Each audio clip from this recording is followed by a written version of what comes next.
And we are live. What's up, guys? This is Ruben from Dubb's podcast, Connection Loop. I have a really interesting person that I actually connected with on LinkedIn, and I wanted to invite her on the show and kind of get into a couple of specific things that we explore a lot here at Dubb, which is just empowerment and coaching and how to really succeed and have better strategies to share our stories. So please, I'd love to start with kind of your origin story and what got you to where you are today. Okay, well, thank you first of all for having me. Bit about me is I've spent, oh gosh, I'm about to date myself and show my true age, but I've been in the car business for almost 17 years now. Wow. I've recently transitioned into power sports and I've started a nonprofit to help women. So throughout my career, I've seen the struggles that single moms and divorced women and everything that we've gone through. And I'm like, you know what? I have one belief: be that friend and that resource that you need to others. So I've kind of taken that role and I've started a foundation that goes and helps and does that and helps them find their professional footing and change their life. So, and how do you do that? How does your firm do that? What is the actual product or service? So our name is Changing Your Conversation. And what we do is we help empower women. We help build their confidence and what they're bringing to the workforce. And we give them coaching development as far as their professional attire, resumes, interview workshops, things of that nature. Everything that a young woman without a lot of professional development would need to make an impact in the workforce. That A makes lot sense. of yeah. A lot of the women who are coming to us are looking to get off of state aid or getting out of a divorce. They've never had to work and make their own money to support themselves. So they don't know what to do and haven't had a real opportunity to build a career. So we're helping coach them. And what do you think the kind of the larger problem that you're looking to solve is? We're looking at trying to solve poverty, ideally. I mean, when you are able to support yourself and support your family, your children grow up with a whole different sense of self-esteem and belief that they can do things because they watched their mom or their parents do something great rather than just take what was given to them and deal with the status quo. So we believe that we can change the poverty cycle among single women, single mothers, and then raise better families. Hmm. That's important. I mean, it's an important topic overall. I was just watching a clip with Mark Cuban actually yesterday, and Mark Cuban was saying how his family, him and his wife, the way that they're raising their kids, and of course, Mark Cuban is a billionaire, right? Yes. With a B. So, he talks about how his kids, the way that he's raising them, they have to do chores, Mhm. they do jobs, they have to get gigs, and then Mhm. they earn based on that. Nothing is given Mhm. to them. Maybe they have a credit card, maybe they don't. That's not the point. The point is that the way he's raising them is without a sense of entitlement. Mhm. And for a billionaire to make that choice, it's showing something, and it's a large societal message that he really is putting out to the world. But he's also making a choice for his family and for the development of his kids specifically. So I think that was really neat to hear that. But Absolutely. yeah, but I always think, how can we empower people to help themselves? So what are the things that you've kind of picked up along the way in terms of allowing people to be better people so that they can ultimately help themselves? Sometimes what I'm finding is, and actually this is the majority of what I'm finding, they just need someone to help believe in them. Yeah. They want to know that they're not alone in this and that they can actually do this. And I very much believe in the power of speaking life into somebody else. When you have a woman who, one of our clients, she's done nothing but had a part-time job for 5 years. And she's like, but I want more. I want to do more, but I just don't feel like anybody's going to give me the chance. So we're with her through this entire step of the way. And she just wants to know she's not alone. And we call the women that we serve at risk.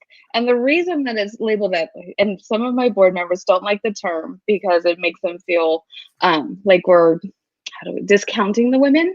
But the reason we say that they're at risk is because they're going through this journey right now and this struggle. And if they fall, they're at risk of just staying down.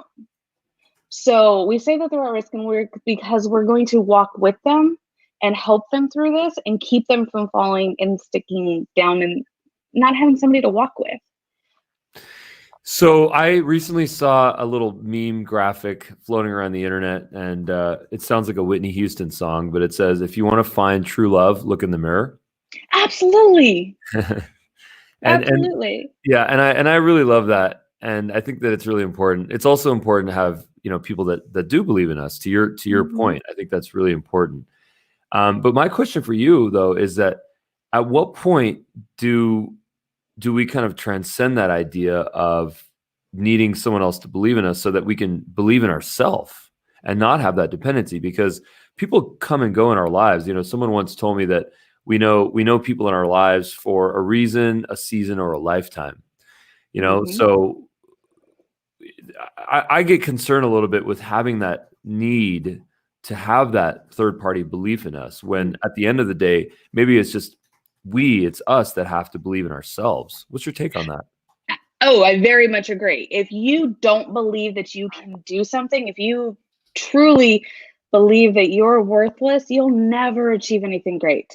And that's where our job comes to play. And it's a very hard line for us between, and that's the difference between a coach and a counselor, so to speak. So a coach is going to speak life into you and it's going to build you up and it's going to help you realize for yourself the best possible version of yourself. Whereas a counselor is going to try and fix you. We're not here to fix people. We're not here to tell them, hey, this is how you do things. We're simply there to show you and ask you all those right questions and guide you in a way that's going to make you realize how great of a potential you have within yourself. And that's the great part, is that as a coach, we get to know when it's time to move on and to say, hey, honey, you've got this. You can do this now. Talk to me, tell me everything you're feeling and everything you're thinking, and help guide their thought process to where they know internally what their capacity truly is. So you have a stage. I mean, you speak at events and you evangelize this topic, which is really impressive. One of the things that I always think about is that I'm not comparing you to a trainer per se, but I do want to make an analogy here.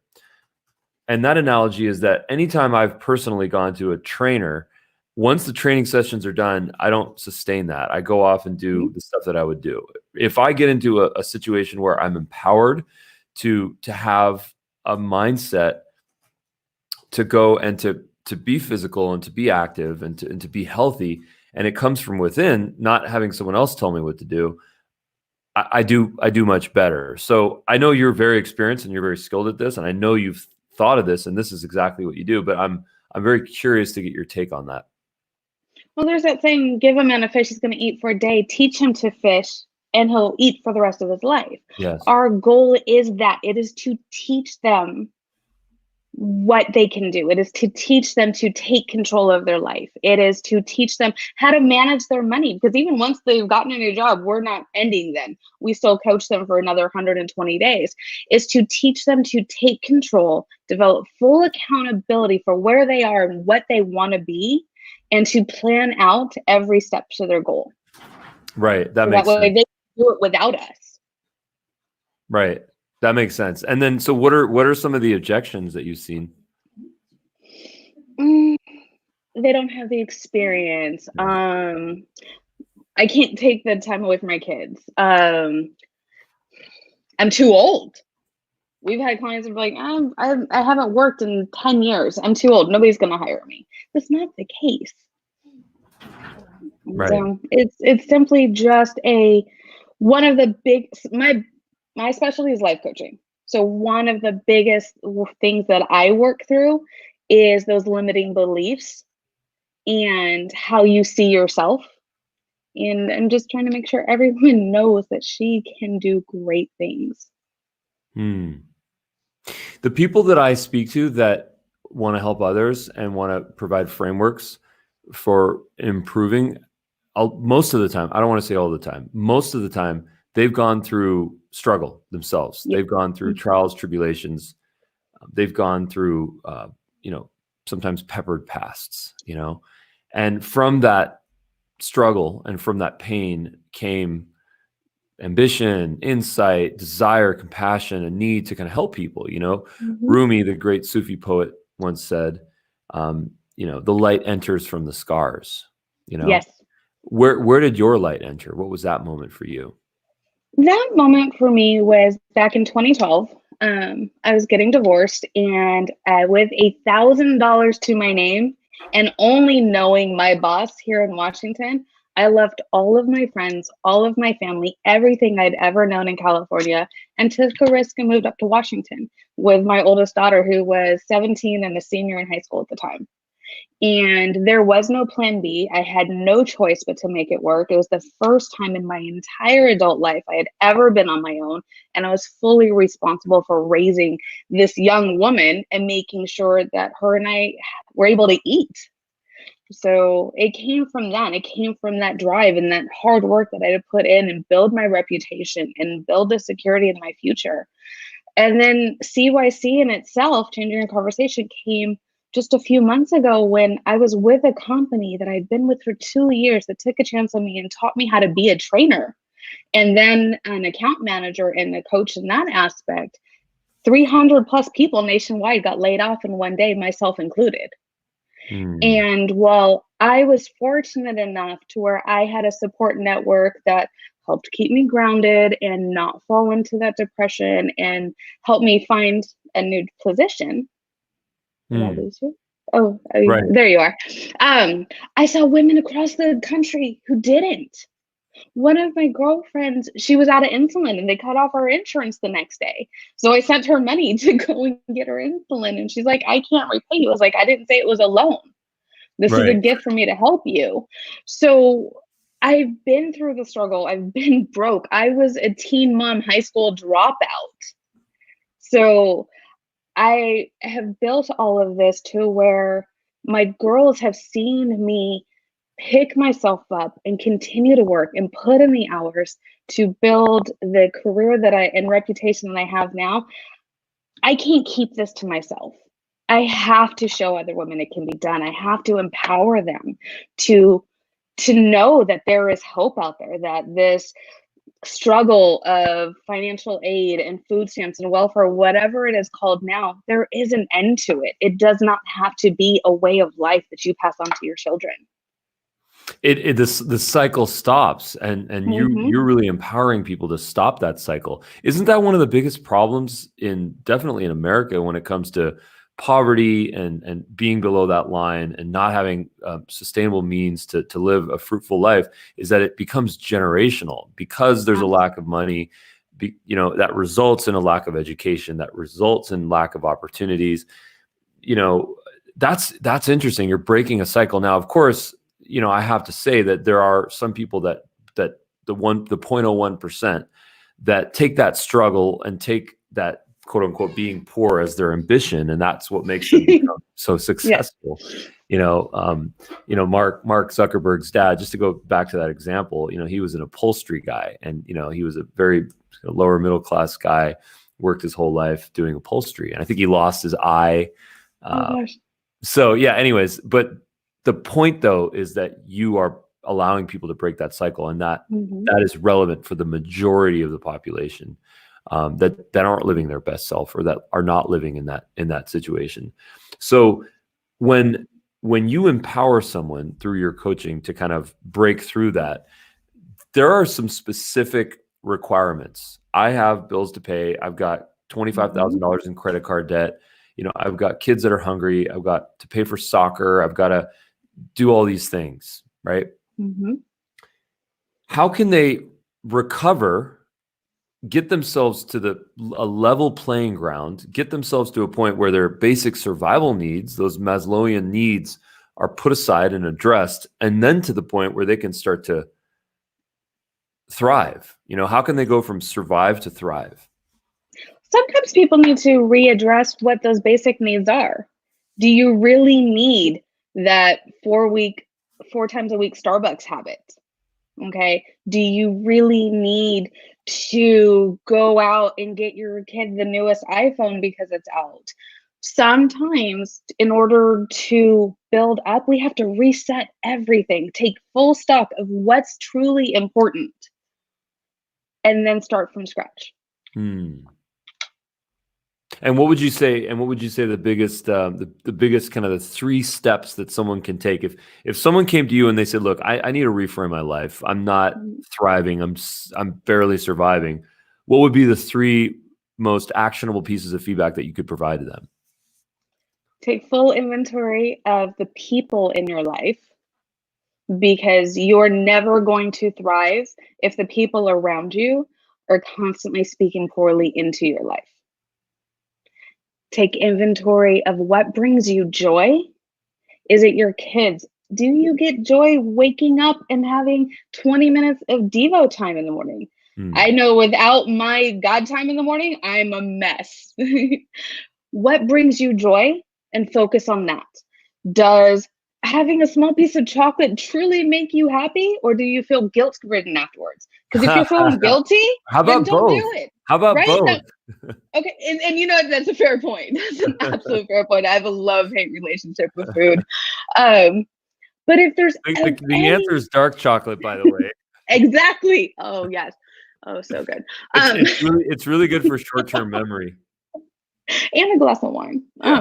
Oh, by the way, dark chocolate's really good for short-term memory. I will remember that. Can we tell my See what I fiance did there? that and say, hey, we need it in here? And I do. That was cute. And then the third one would just be, are you doing what honors you? Because at Ooh. the end of the day, if you're going to sleep and you're guilt-ridden over anything, your actions didn't honor you. Are you being honored with the job you have? Are you being honored with the place you're spending your free time? Are you being honored in watching that TV show when you know realistically you could probably use that and read a book and expand your mind? And I'm not saying any certain thing is bad, but what's resonating as something that is honoring you and your growth and the position you want in your life?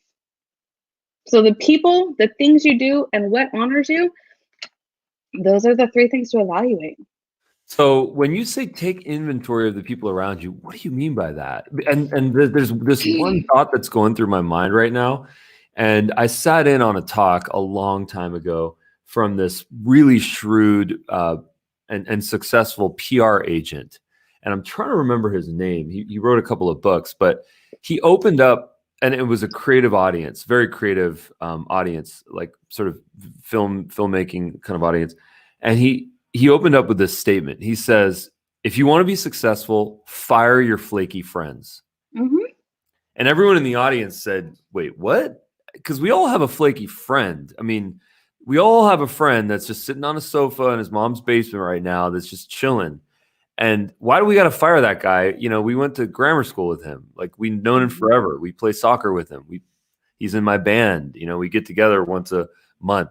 Why do I have to fire him in order to succeed for myself? I mean, can I just compartmentalize what I'm doing? And that's my question for you. What does it mean? You can't really. There is no compartmentalization over someone who, if you think about it, that friend who's just not motivated, who keeps talking about they want to make a difference in their life, but you never see any action.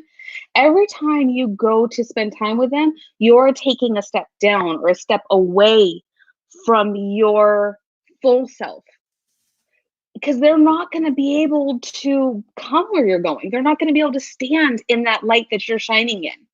They're going to be intimidated. They're going to be like, no, come back here to my comfort zone, because they're never leaving their own comfort zone. So they're going to constantly be pulling you down and pulling you back. A great example of this is I have a girlfriend who wanted very much to be part of the organization when I started it.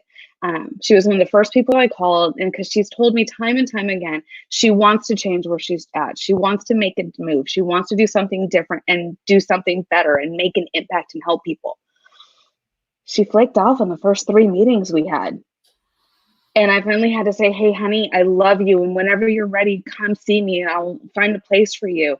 I'm sorry, she what after the 3 meetings? I missed that. She flaked off on our She first three flaked off. meetings. Got it. Got it. I mean, no accountability that she wasn't even going to be there. Mm. I just had to say, I love you, but I can love you from afar. I don't need to bring you with me because you're not ready. When you are, you'll come to me. Hmm. Well, And that's flaking kind of in general is an interesting thing because I flaked, one might say, I flaked on the gym today. I flaked on eating healthy today. I Mhm. flaked on going to my kids' recital today. What is it that you're truly doing? You're making a choice, a Exactly. priority choice, right? Mhm. And I think about this a lot because I don't like it when our business Dubb is we empower people to use video to communicate and to sell and to share stories. And we have spent a ton of time and a ton of effort, blood, sweat, and tears into building a technological ecosystem that really empowers people to do that exact thing. So we always say the prospects that come to us, the ones that are internally motivated are the ones that we will see succeed. The ones that are not kind of on the fence and they're flaky. They're flaky. Those are the ones that they kind of they bounce out. They flake off. They Mhm. churn. And then they don't get success as a result of it. So I always like to one of my mantras, and it sounds like you and I share this, but one of my mantras is to be okay if someone is not ready to make that a priority Mhm. and say I love you, but you're not ready. Mhm. And when you are, and Absolutely. you see that sign. What's that meme that I've been seeing floating around for years? It's like this is the sign that you're looking for, and it's an actual sign. you Yes. know, and whatever that may be, whether it's to overcome challenges and to solve, childhood trauma or to realize that they need to start using video to sell, whatever it may be, it doesn't matter. That pre-frame, that desire, that ambition, that goal it's such an important catalyst to make any choice. To make any type of change, you have to be able to be completely honest with yourself that you're ready to do it and Mm. what it's going to require to do it. Because the easiest person to lie to is ourselves. Like, Ah, oh yeah, tomorrow I'm gonna go to the gym. I'm gonna start this tomorrow. I'm gonna get up tomorrow morning and I'm gonna do 20 push-ups and 10 setups or whatever. And you know damn well you're lying to yourself. But it's easy to do. You have to stop lying to yourself and be able to have a real conversation. A change your conversation came from the premise of you change your conversation with yourself, you're going to change your conversation with others, and you're now changing your future. But it mhm. has to start with how you speak to yourself, what you say about yourself, and what you say about what you're going to do. Because if you can't keep a commitment you've made to yourself, how are you going to keep it to somebody else? Yeah, it's true. Self accountability. Mhm. How do we solve that? You just have to be honest. It's really a matter of, you know what, start by honoring yourself. Don't make a commitment you're not willing to keep. Let your yes always be your yes, and let your no be your no. Respect both. But And you what do have you to be mean by honest. that? Yeah, what do you mean by that? Let your yes be your yes and your no be your no. What does that mean by that? It means stick to it. It means if you're going to tell yourself, yes, I'm going to do something, make sure you do it. One way, come hell or high water, you go and do this. I'm going to the gym, legit. I'm going to the gym today with my daughter at 5:30 because I've made a commitment to my fiance that we're going to the gym 3 days a week. He's doing it, I'm doing it. And normally I'll get up and go in the morning, but it's a school day, so my daughter asked if we could go in the afternoon. So come hell or high water at 5:30, we are out the door to the gym. Okay. And if I had said no, then we're not doing it today. But I told him I would do this. I made this commitment to him because we want to both be healthier. We both want a long life together. So my yes is I'm going to go to the gym 3 days a week. I have to do it. Now, when I go and say, I can go and tell somebody, I had a girlfriend say, hey, let's have coffee this week. No, honey, I don't have time to do this. I've got a gazillion other things. I can't do this. And she tried. She's like, but come on, it's just 30 minutes. I'm like, no, I don't. You have to be able to be firm and set when you tell someone no, and you set a boundary that no, you're not going to do something, and not give in to yourself, no matter what kind of peer pressure. So, yes, stick to your yes. Don't tell someone or even yourself you're going to do it unless you have the discipline to commit to it and keep it. And no, respect it. Respect that boundary you've set and don't let somebody else push you into it. Yeah, to stick with the analogy with exercising, with working out, most people drop out when they start working out. We're in February. It's February 20th today, and a big in the fitness industry, a big spurt of people in January went to the gym. They got their memberships. They bought their gear. They kicked off a whole choice to be healthier and to be more fit and stuff. So what's really interesting is that as part of that, though, is that there's a big drop off, right? And I realized that what really helps people to stick with it is to say, what is my larger goal? My goal is to not just work out 3 times a week. My goal is to attain something, and that whatever that thing is, I don't know. Is it a healthier heart? Is it to be more happy? And the thing that I realized about myself is that I need goals. I need accomplishments. I need medals. I need a certificate. I want to know that I accomplished something. For me to go to the gym 3 times a week, I always drop off. Anytime I've ever done that in my life, I don't feel the motivation, And the analogy here is that in business and in life, there are so many rewards. There are so many things that we can gain as we improve ourselves. But if we don't lay a framework out to get those rewards, then it's almost like you're just in this cycle of nothingness. Absolutely. And that's why when I'm working with a client, we set goals and I say, okay, you go and send 5 resumes tomorrow. Well, how are you going to reward yourself for having that commitment and taking that time? And it'll be something small. I mean, not every goal needs to be celebrated as some huge, massive win. But we make sure that a win is built into the plan. A celebration is built into the plan.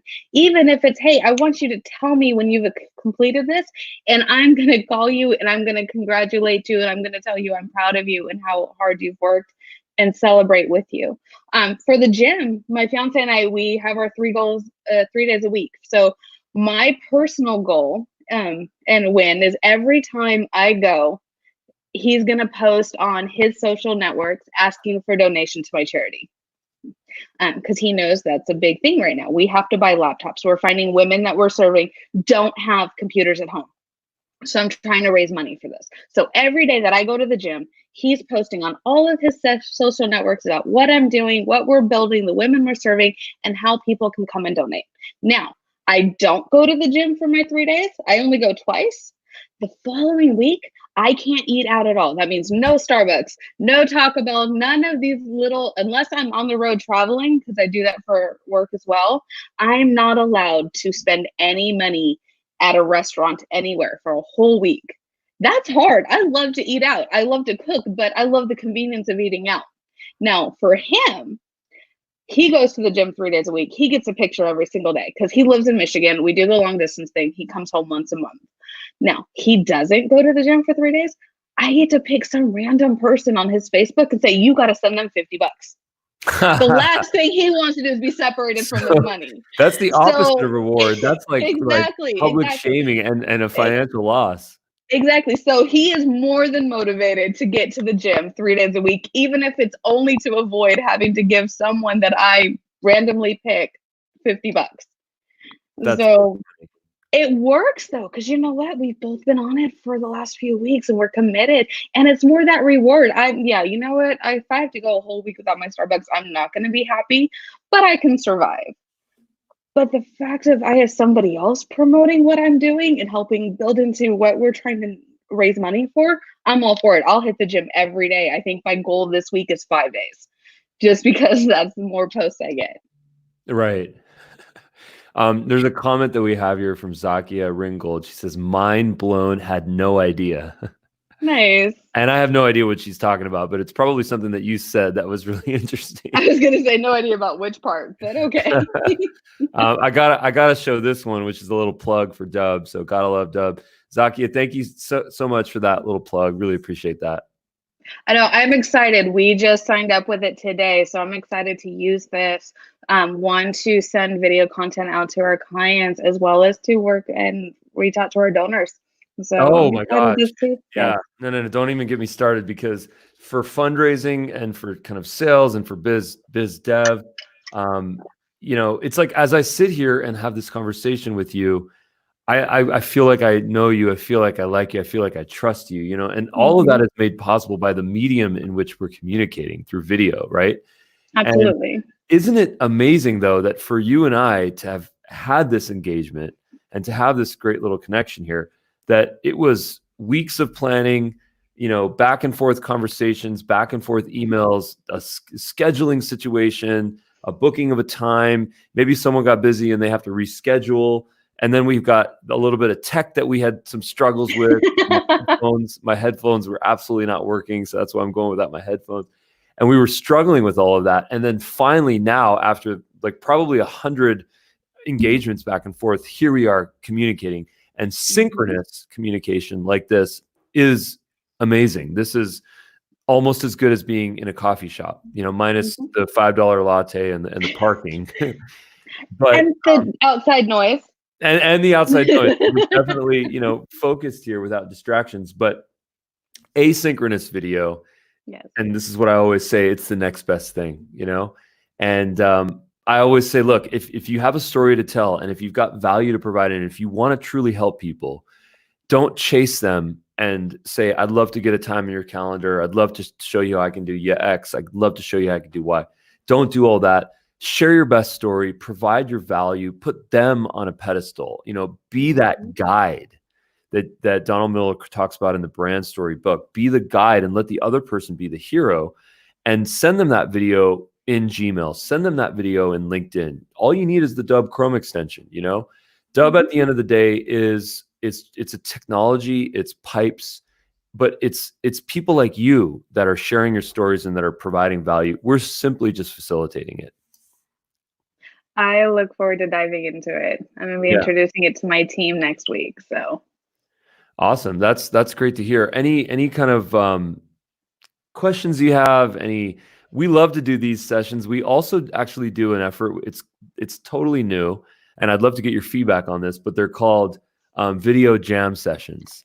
And yeah, and actually Russ Johns, I got to give a shout out, russjohns.com. He actually gave me the idea of calling it a jam session.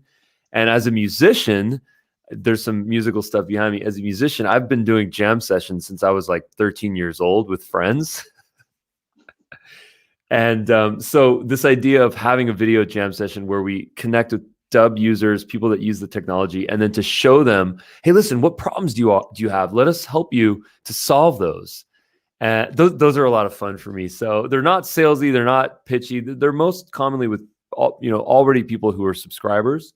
But it's just kind of a chance for us to really show that empathy and give a little bit of coaching, very similar to probably what you do to help folks.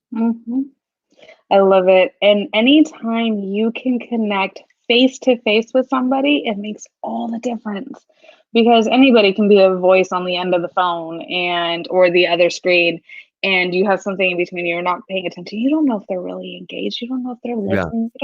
You can't read body language when you're staring at a blank screen. Right. So I work with clients, and so, because I still in the car business, I work with dealers across the country, and I try to get to them once a quarter, because I was just in Maryland last week, and I'm going to go to, where am I going? Wisconsin in a couple of weeks. But I try to use video as much as possible, because I want to know that who I'm talking to is actually connecting with me. Yes. They're not just giving me lip service while we're talking, and I'm not just some background noise while they're reading reports and doing a gazillion other things. So that face-to-face contact makes all the difference. When I read emails now and I get text, it starts to look like almost like code. You're seeing code, and I'm a tech geek, so pardon me, and someone said to me something that made so much sense. I had a really hard time articulating this until I heard someone say this to me, which is what you read is you read stuff how you feel, or Mm-hmm. I'm messing it up. Help me out. But when you read stuff, you read what you are feeling. Mm-hmm.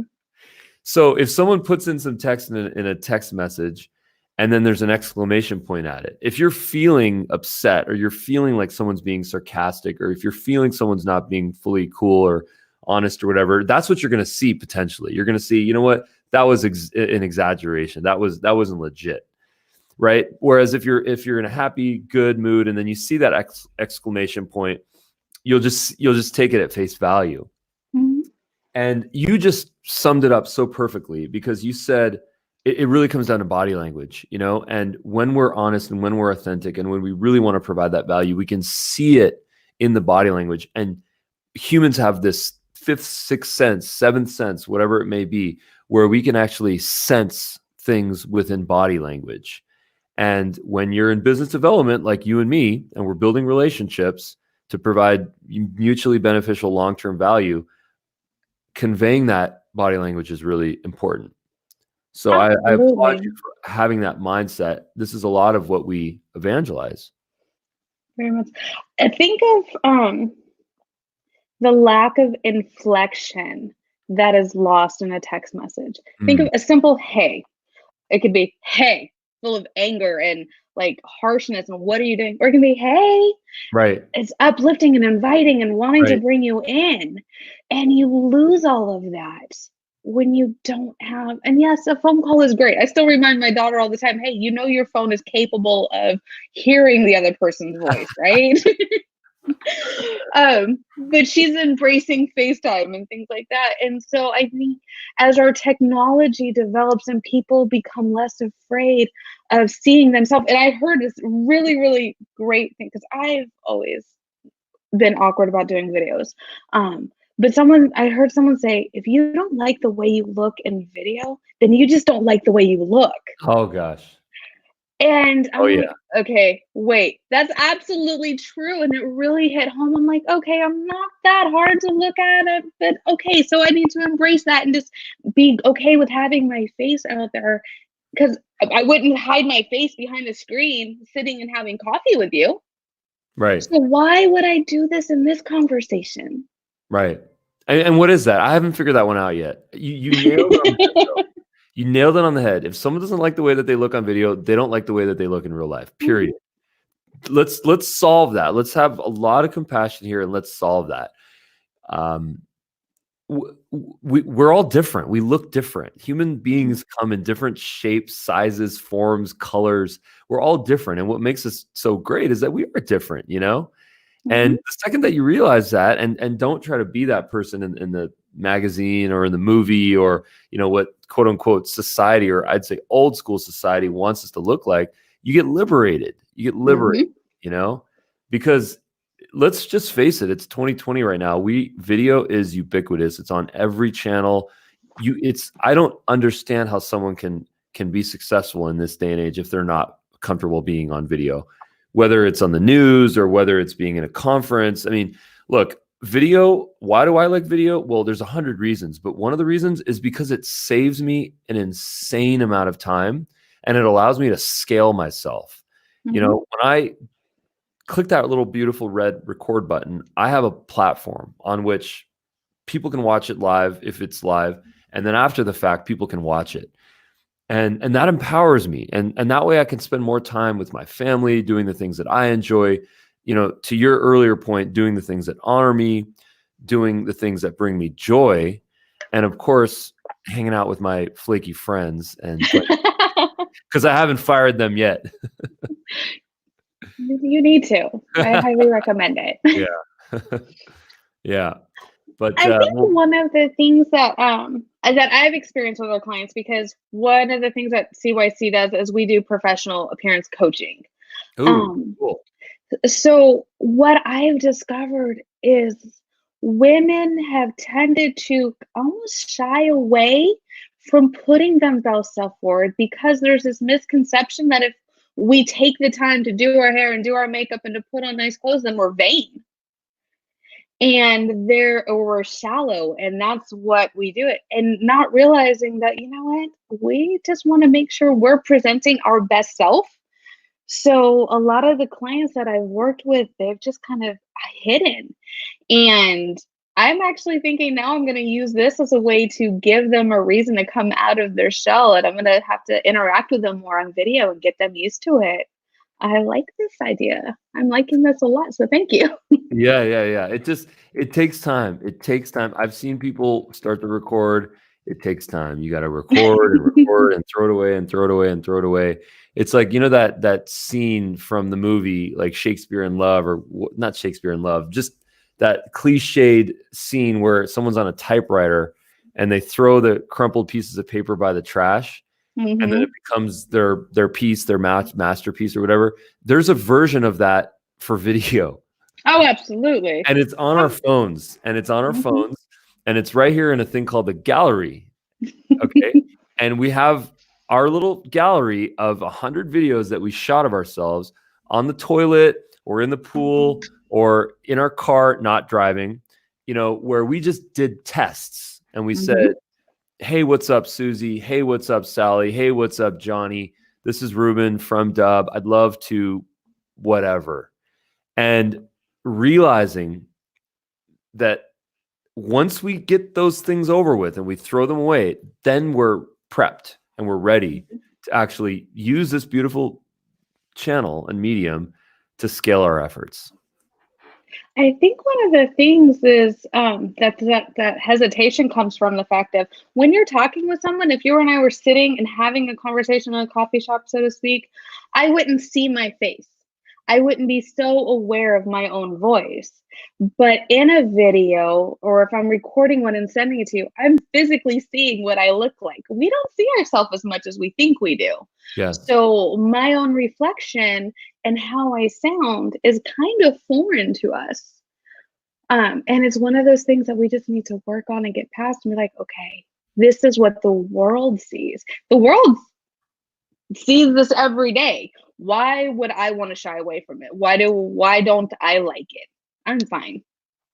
Yeah. And Right.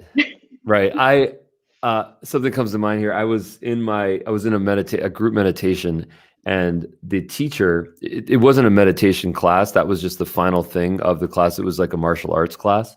But the teacher at the end, whom I adore, who's a fantastic teacher, as she was starting to kick off the guided meditation, she said something. She said, so pretend like my voice is someone else's. okay. And because she doesn't, and then she said, I don't like the sound of my voice. Right.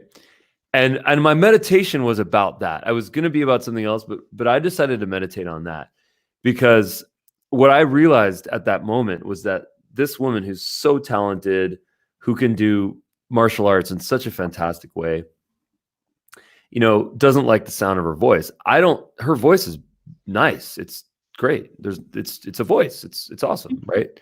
But for some reason, maybe it was something from childhood. Maybe someone said, hey, you have a nasally voice, which she doesn't, or you have a low voice or a high voice. She doesn't. It's an average voice. Maybe something was in her mind that made her feel that way. And then she's carried that with her. I don't mean to psychoanalyze here. But now she's also telling you this. Well, exactly. We're all friends and stuff, but I felt compassion, and I have my own versions of that as well, for sure. And I've worked through those a lot in my life. So this actually reminds me. So my youngest, who's now 11 and in 6th grade, has for the first time experiencing PE in gym, where she has to go and change with a group of girls, and that's intimidating, especially at that age. And so I had this conversation with her, and I reminded her, I was like, every single girl in there, no matter how pretty she is, no matter how smart she is, no matter how put together she appears on the outside, she has something about herself she's insecure about. Ooh. You just have to be that person who doesn't find it and point it out and nitpick it. You find the good and you just be nice to her. Don't go and be that person who's like, oh, look at your back roll, or what kind of bra is that, or whatever. Don't be that girl, because no, she's probably already self-conscious about something. We all are. Yeah, it's so true. And when we tease or gossip or point our finger at someone else, what are we really doing at the end of the day? Isn't it we're kind of just protecting ourselves and Mm-hmm. messing someone else up just to make ourselves feel good, Exactly. you know? And so, and one of the things that we as a society and as a person, as people, need to stop doing is pointing out our flaws to others. Right. Because you probably would have never even questioned the sound of her voice, of the woman who's doing the meditation, had she not said something. You would have never had any type of negative thoughts or feelings or even a thought about her voice and the quality of it had she not said something about it, of pretend this is somebody else speaking or whatever. Right. But we point them out because we feel this insecurity that we have to almost apologize for it. Yeah. It's so true. That is so true. I self-deprecate a lot. Um, I make fun of myself because I'm like the funniest target. And I think the reason why I do that is because is it like a self-defense mechanism, or is it because I just really think that I sometimes do really silly things? I don't know. Probably both. I've never thought about it like that, but sometimes I do bring out my weaknesses. Like, you'll get into a meeting and someone will say, "Hey, listen, I'm really not good at taking notes here." Like, boom, they started with a weakness, Hey, my handwriting's terrible. Hey, listen, I have ADD. Can you repeat that? I was just distracted. You hear that so much. It's just, hey, I stutter a lot. I say like and basically a lot. You hear that a lot. Why do people do that? Is it like a self-defense mechanism? It's a one, I believe my experience has shown that it is a self-defense. We feel like we have to apologize for our own weaknesses Mm, because we feel like it is a weakness. Okay. Oh my gosh, I'm not perfect. You are. I'm not. So I'm going to apologize for my own imperfections because we have everybody on this pedestal to where we're seeing their highlight reel on Facebook. Okay. right. We see the greatness in their life. We don't know their own personal struggles, but we know ours. So we feel like we have to apologize for our own because ours, we feel like we wear ours like this big, and our success and our greatness is this big, but our weakness and our imperfections outweigh them all. So we have to apologize for them. So it sounds like we need to stop apologizing for ourselves. Unless, yeah, exactly. So unless you've genuinely done something wrong, there is no need to apologize. Don't take me wrong. In Apologies that are context, exactly, we need exactly. to stop apologizing for who we are, Yes. not obviously for when we screw Stu- up. It's about Exactly. If you do something stupid and mean, yes, we you need to better say you're apologize sorry. just to make sure that that's clear. But you have a nasally voice or something like that, or you can't hear. Like I have to wear my headphones because I can't hear that well. Mm, Um, I'm not going to apologize if I have to ask you to repeat yourself because I'm not doing anything wrong. Just because I can't hear as well as someone with perfect hearing doesn't make me less of a person. It's not something I should apologize for. I can just say, "Hey, can you repeat that, please?" right. And not make excuses. You don't always have to quantify everything. Mm. There's this other thing that people do that this is such an interesting talk because it's so relevant on so many levels. But there's this thing that I think some people do where if a mistake is made and then you mention the mistake to a person, it's almost like a knee-jerk reaction for some people to say, well, yeah, but don't you do that, or doesn't this person do that, or doesn't that person do that? It's a deflection. Mhm. It's a deflection of fault, and that deflection of fault is a self-preservation mechanism.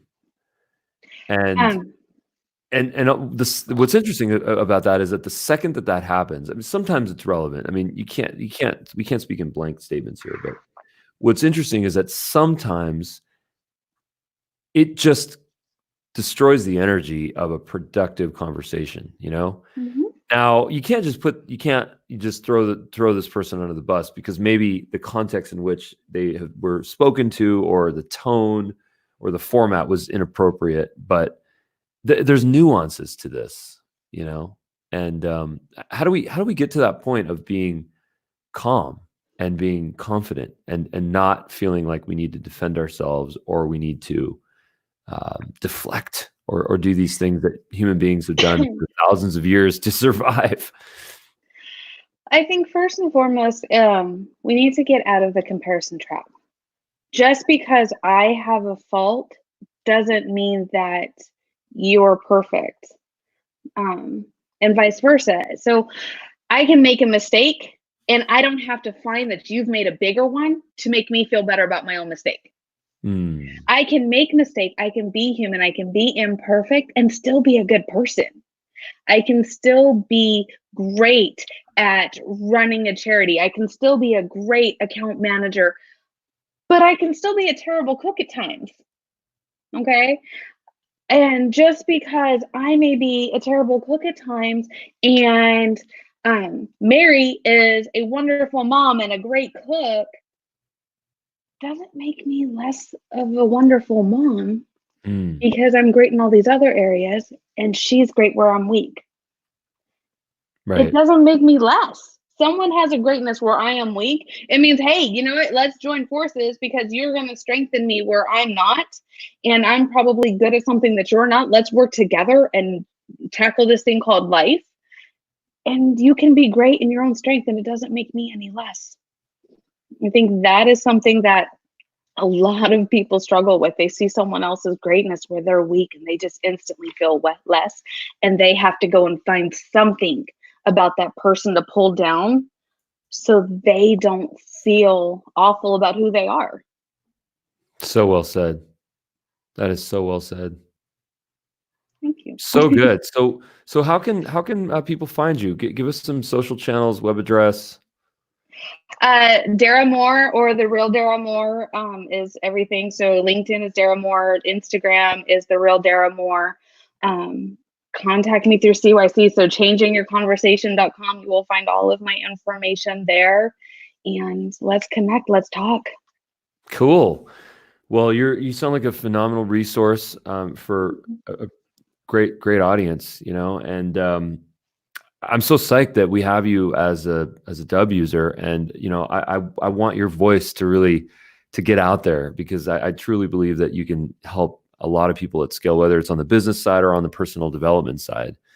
So I'd like to stay in touch, and I'd like to, you know, follow up with this with a video jam session where we actually jump into a Absolutely. screen share. I'll send you a link after this, and we'll get into it, and I'll show you how to use some pretty simple technology from Dubb.com that can really scale your voice and do good at scale. I would appreciate that very much. Thank you. Thanks so much. Great having And thank you. you for having me, Ruben. It's been a Until the next pleasure. one. Bye.